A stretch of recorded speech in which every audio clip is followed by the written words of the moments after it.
Tuesday, April 15th, market analysis. Stan Ehrlich, good morning. 9:50 California time, about the middle of the trading day, from 6:30 to 1 o'clock California time. Now, I start out with stock indexes and go to futures and then go to some other issues like, maybe cycles. I've got a couple of stocks I'm going to show you, Apple included, and, well, some other stuff. But let's start out with the E-mini. We had a top form during basically December, January, and into late February. Market broke out of the top. I showed it to you, forecasted the downside objective. All of that came true.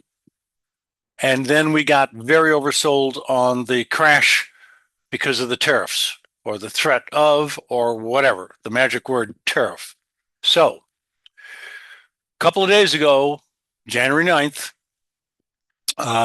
we had on Wednesday of last week a bullish engulfing and oversold condition generating an ER buy signal, which turns the price action from yellow, which means it's either oversold or overbought, in this case oversold, to green, which is an official signal, my Ehrlich reversal buy signal.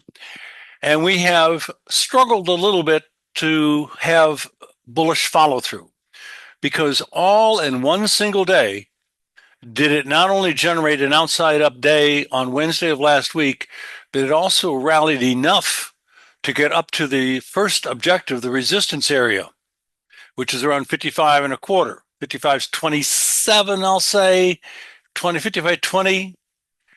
And the next day, on Thursday of last week, it just barely made a new high, but couldn't hold it and turned down some, not too badly. Remember, the volatility has been picking up dramatically in the last couple of weeks.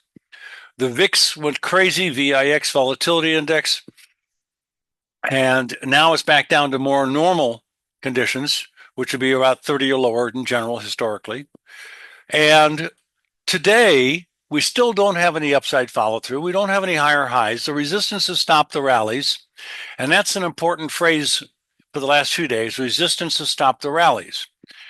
Now, it's not the end of the rally, but it's taking a little longer than I would have expected for it to push through into new high ground. I think we still have a very good chance of coming up to about 58.40 or so. This next resistance area starting at 58, up to about 58.50, generally speaking. I do expect that to start, the market start rallying very soon this week. And here we are, Tuesday. It's going no place fast. We got nothing. This is a doji, and yesterday was a smaller range, and Friday was smaller than Thursday, and Thursday was beginning to be smaller than the gigantic range that we had on Wednesday of last week, the big reversal day. So everything is quieting down, waiting for something. The market is waiting for something. Probably, let's see how these tariffs pan out. So I don't think we're going to be going sideways for much longer. I think we're going to start to see a rally up to the resistance, the high of the rally so far a few days ago, and then again up to 58, 58.40, 58.50, something like that.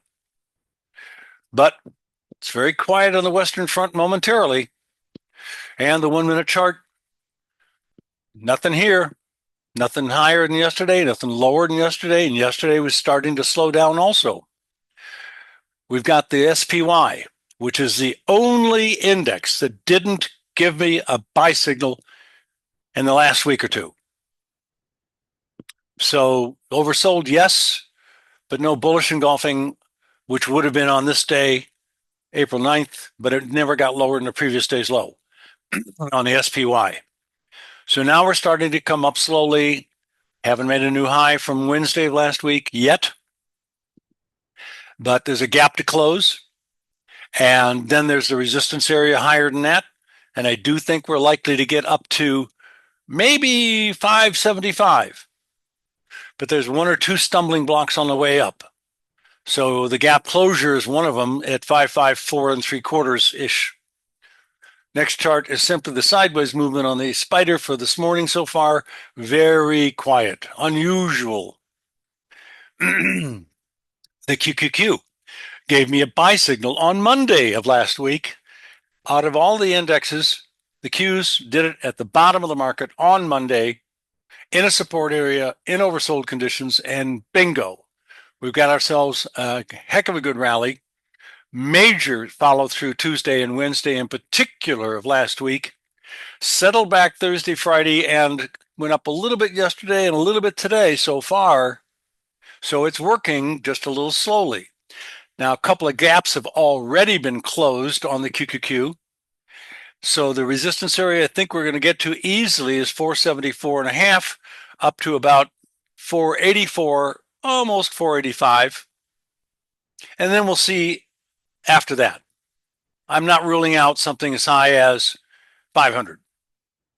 Next, 1 minute chart on the QQQ, going sideways, a lot of nothing. Very unusual. Also in the NASDAQ, buy signal on Wednesday of last week, almost the lowest low for the trend, very, very close. And we are up a little bit at the moment with a doji so far today in, I think, everything, or almost. So, not much to say on the indexes. I do expect more of a rally. I'm still expecting, 2,525, 205.10, something along those lines, into this little resistance level, 20,382, 20,454, something like that, right up in here. And then I cannot rule out definitely this resistance at almost 2,100. Next is simply the sideways movement today so far. I see we're having a little bit of a dip here, but it looks bad, but it's not. It's a very small move down momentarily. Next, we're looking at YM, big bullish engulfing, almost the bottom of the market last Wednesday. Settled back for a day or two, and then Monday and today we've come up slightly. Right now we're down just a little tiny bit. We did get higher than yesterday's high, not particularly important.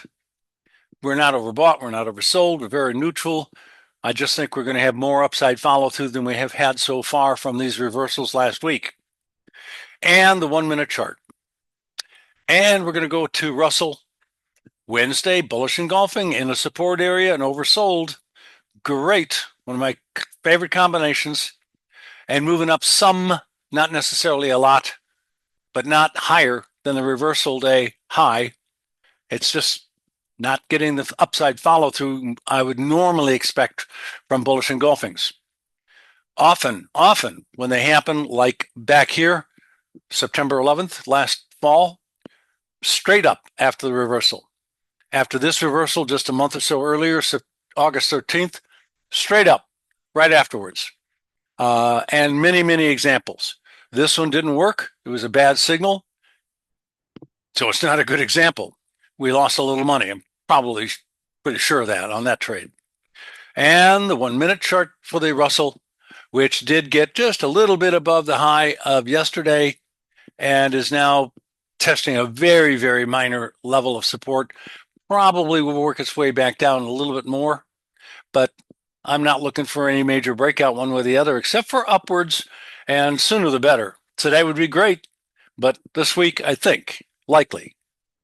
Bonds got oversold, tested a major bull trend line, and that was on Friday and last Wednesday.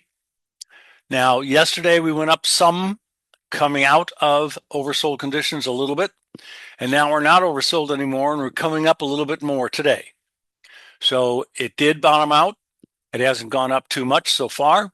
I am expecting a move up probably to 16.5, 116.5, and resistance zone 117.20, and maybe more. The big picture here is a very broad potential double bottom formation. The lows that were made way back in October of 23 and the lows that were made on January 14th of 25, both of which are ER buy signals at the very bottom of the breaks, and a whopping big move up afterwards. Too bad we didn't get one recently. We did get a sell signal at the high of the rally, though, only about a week and a half or so ago. That worked spectacularly well. I wasn't expecting it. I didn't think it was going to happen. And we had other factors involved, but it worked. Nah, we missed a buy signal so far at the bottom. So what about 10-year notes? 10-year notes did not quite get oversold. Fairly close, not super close. Remember, I need 25, not 30. And I like 75, not 70 for overbought. And I learned RSI from Wells Wilder himself back in the 70s and 80s. So I'm liking what I'm seeing. I think a broad double bottom from the same dates as bonds is the dominant feature here. It's very big. We need more move up, a lot more, in order to just break out of this formation, which has a major upside objective of 124 plus. Same thing goes for bonds, not the same number, of course, but a huge upside move could be, I think it is starting in the last few months. This is a long-term situation. There's always a high day and a low day. And I'm going to tell you, I think, in past tense so far, correct January 13th, but that's 2020 hindsight, January 13th this year. But it was coming down to a double bottom potential. I'm sure I mentioned it at the time. Go back and listen to my recordings just before January 13th and a day or two after. Now, in crude oil and energies, strange things happen. We got a buy signal in the crude oil. We got a buy signal in the heating oil. We got a buy signal in the natural gas. That one didn't work. And that's the three energies. That's gold. I'm going to go back to crude. Interestingly enough, it's just like the stock indexes. Doji inside day today, not very active. Everything went quiet, probably for the same underlying reasons. Going next to the heating oil, same thing. I am looking for more of a rally, but for the moment, they're getting stuck.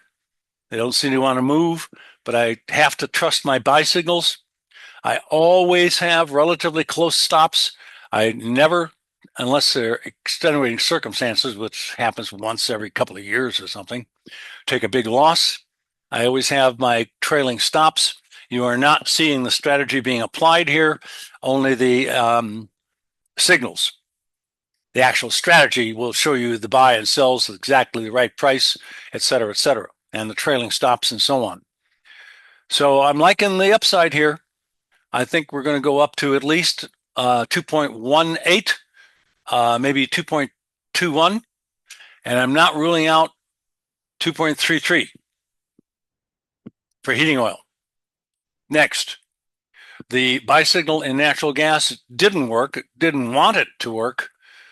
It didn't, because the dominant formation is the head and shoulder top, which we broke out of on March 21st, closing below the neckline, slowly moved down, which is a little unusual. Usually it's a lot faster and quicker. Tested the neckline not once, but twice. And down we go into new low, including today is another new low since that pattern started. And I told you about it before it happened.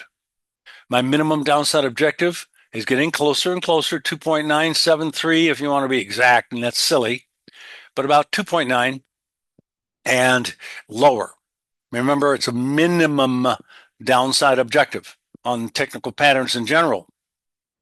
Next, we've got gold, silver, platinum. Gold is very, very close to overbought the last couple of days. Slipping off a little bit. Well, not really. It's slightly higher at the moment, and it's a doji, like yesterday was a doji. So it's getting quiet for a day or two. I think it's got higher to go. I can't see any reason why it wouldn't go any higher. I'm not sure how much in this case. You could draw lines across the tops, like the top of an upward slanting channel, and use that as a spot for it to stop rallying. That's quite plausible. There's no gaps to go back down and close. You're totally new high ground historically. So all my upside objectives have been fulfilled. I'm just plain bullish. But silver is a different story. Silver had a double top formation, has closed below the lowest low between the two highs, but there was no downside follow through. It got oversold in a support area, and then last week had a bullish engulfing green ER buy signal. Has had new highs every single day since April 9th. So that was Wednesday, Thursday, Friday, Saturday, Monday, and today, all higher highs. But it looks like we may be losing a little upside momentum, and we are bumping up against the resistance area. So I'm not going to be surprised if it dribbles back down very slightly and then pushes through on the upside more, or just plain all of a sudden pops up through the top into the resistance area and starts to get up to the top of the resistance and maybe even more. The double top formation is definitely dead because it didn't have the downside follow through that you would expect, and it was a false breakout, and it turned around in the support area in oversold conditions again. What about platinum? Wow, we have two buy signals almost back to back, and they're working great. So on April 9th, bullish engulfing, oversold condition, buy signal. 2 days later, Friday of last week, so it was Wednesday and Friday, we had another bullish engulfing, satisfying my criteria for ER buy signal. And up you go again on Monday, and today so far, another new high, working great. It was oversold, and then we had the bullish engulfings. That's about the best I can say as far as the way this platinum market turned, but it turned just fine. Now, copper. I'll be damned. We have another bullish engulfing last week. It's working very nicely. We don't have a higher high today, but from Wednesday of last week, we had a doji on Thursday. We have new high close on Friday. Yesterday, we had a new high and a new high close, sharp rallies. And today, we're having a little dojis, and we're down slightly on the day, but we're bouncing off of some support. I think it's going to make new highs very soon, maybe today, tomorrow, and keep on going up to the next resistance area of 4.8 and maybe 4.9. Next, soybeans, soybean oil, meal, corn, wheat, and then cattle, hogs, and then a couple stocks. So I'm trying to justify a long-term bullish pattern in grains in general. Mostly they're cooperating, but we got a little trouble in a couple of them.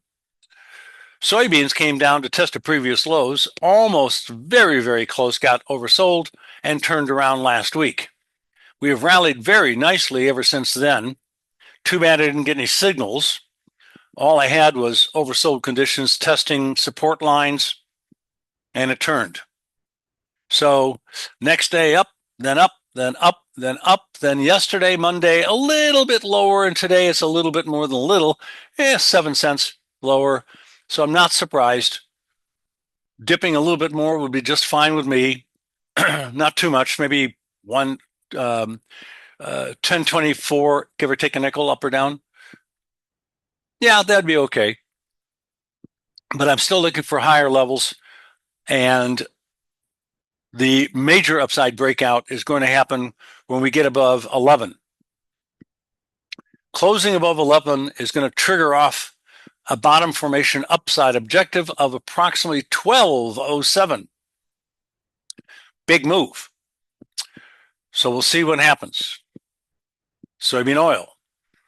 Today we have an outside trading range, but it's up. So bullish engulfings usually mean that we're going to go up some in the next short period of time, next few days. That, if it comes true, is going to raise a lot of eyebrows. Getting above 48.50 on a closing basis is going to be an intermediate to longer term upside breakout, but not quite the one I want. But it will be a new high ever since November 12th of 24.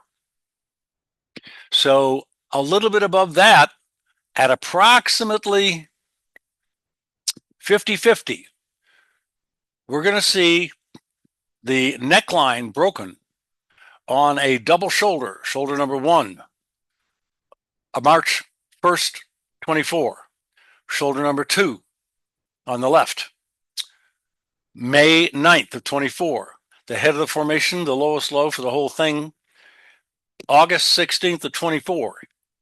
We've got another out of two shoulders, low on 12/23 of 24 with a bullish engulfing ER buy signal. That makes 3 out of 4 on the bottom or close. And close to the bottom, another buy signal on March 20th, the last shoulder low, just last month, and up we go. Stopped at resistance, got overbought, pull back a little, and now I think we're about to have a breakout to the upside. So it looks like soybean oil may be the first one to really give some longer term closing prices, breakouts. Very bullish. Soybean meal, dipping down, not following through very well. We're at a price level that could hold. I don't see any real sign of it yet, but it correlates with the low that was made on March 4th. And when we got below that level, the low of March 4th, we were oversold last week and a little bit the week before, and have popped back to resistance, which have stopped the rally and caused a little bit of a dip. We just got to turn around here and start to have some bullish engulfing, start to work our way up to resistance, start to work our way through the resistance and close above it. The first significant modest breakout would be a close at 310 or higher. Next, corn. So far, so good. We have a single shoulder on February 26th of 24, bullish engulfing on the bottom exactly. The head of the formation is a little two lows for the same exact price 2 days in a row on August 27th and August 26th of 2024. That's the head of the formation. The last shoulder is a little double bottom by itself, and its two lows, one of which was March 4th, and the other one was a bullish engulfing ER buy signal, and that was on March 28th, the green bar. And we've done nothing but go up since then. Well, we had a little bit of a dip, but generally go up since then. Got overbought the last couple of days, and we're pulling back a little bit. No harm done. Maybe it'll come back down to about 473, maybe even a little bit lower than that. But I'm expecting to see new highs above 491 or 2 soon. Next few days, maybe a week. Next, got wheat dribbling back down slightly. Did get up on Friday of last week to resistance and is pulling back down slightly yesterday and today.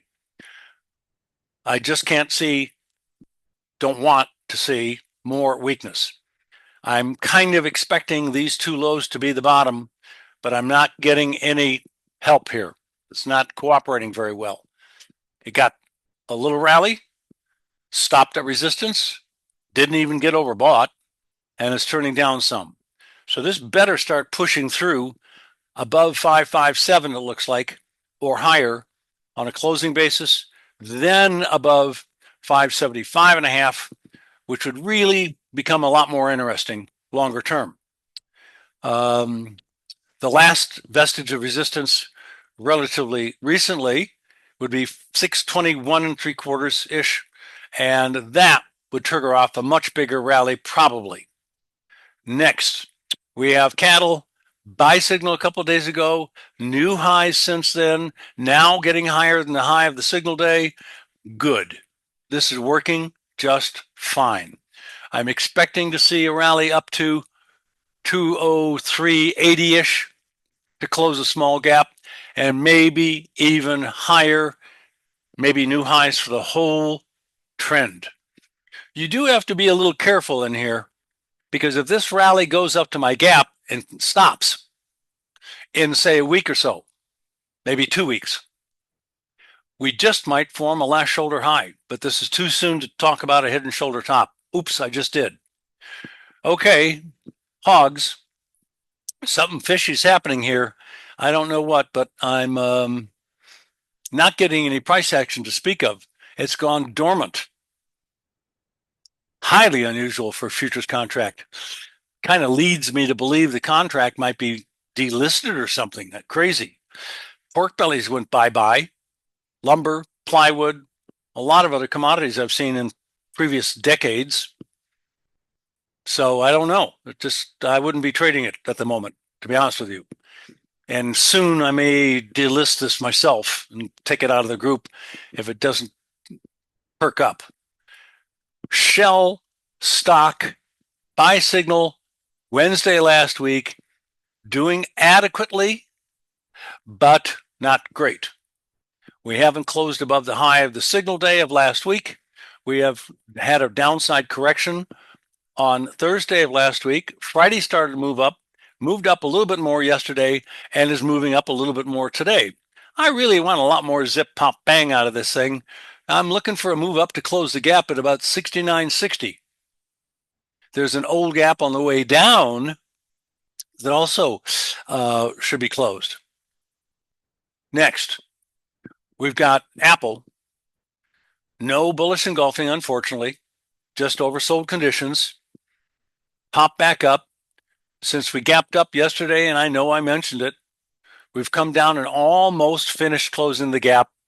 Remember, I say gaps are almost always closed. They're like a black hole in space. They tend to suck the price action back into the gap. So closed, I don't know, what is this, 85, 90% of it, and decided not to finish the job at the moment and coming back up a little bit. But we're still down 69 cents on the day, and we could easily dribble off a little bit more and finish closing the gap. But I'm still friendly. I'm still looking for a move up at a minimum 216.13 and probably up into this significant resistance area, which really starts at 220 all the way up to 237-ish. So I'm basically bullish on Apple. That correlates with the stock indexes also. You know what they say, the way Apple goes, the market goes, or vice versa, one or the other. But anyway, back to the E-mini. We're slipping. We're getting minor new lows here. Here's back to the 1-minute chart. Don't see anything particularly dramatic. You guys have a great day and profitable trading to you.